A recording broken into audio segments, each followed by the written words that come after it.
அனைவருக்கும் அன்பான வணக்கம். கார்த்திகை மாதம் 1ஆம் தேதி. கார்த்திகை மாதம் பிறந்தாலே எங்கே பார்த்தாலும் சரண கோஷம் தான் கிடைக்கும். சரணம் ஐயப்பா சரணம் ஐயப்பான்னு கேட்கும் பொழுதெல்லாம் அதிலிருந்து தெரியக்கூடிய விஷயம் என்ன தெரியுமா? மாலை அணிந்திருக்கக்கூடிய அன்பர்கள் மற்றவர்களை எப்படி அழைப்பாங்கன்னா சுவாமின்னு அழைப்பாங்க. ஏன்னா எல்லா மதங்களும் எல்லா கடவுள்களும் எல்லாமே நமக்கு என்ன தெரியுமா சொல்லி கொடுக்குது? இறைவனை உங்களுக்குள் தேடுங்கள்னு சொல்லி கொடுக்குது. அப்போ இந்த மாலை அணிந்திருக்கக்கூடிய காலகட்டத்தில் நமக்குள் இறைவன் இருக்கிறார், எதிரில் இருக்கவங்ககிட்ட இறைவன் இருக்கிறார்ன்ற ஒரு முழு எண்ணம் நமக்குள் உருவாகணுங்கிறதுனால தாங்க நம் கூட இருக்கிற அனைவரையுமே நாம் சுவாமி சுவாமின்னு அழைக்கிறோம். இன்னும் சொல்ல போனால் ஐயப்பனுடைய அவதார நோக்கம் என்ன தெரியுங்களா? மகிஷி என்று சொல்லக்கூடிய அசுர குல பெண்ணை அழிப்பது தான் அவருடைய நோக்கம். மகிஷி என்றால் எருமை, எதற்குமே வளைந்து கொடுக்காததுக்கு பேர் தான் எருமை அப்படின்னு சொல்லுவோம்.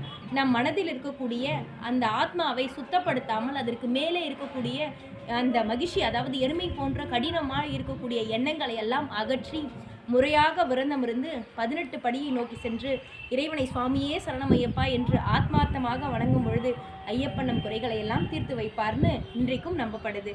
இன்றும் ஒரு ஆன்மீக குறிப்போடு உங்களை சந்திக்கிறேன்.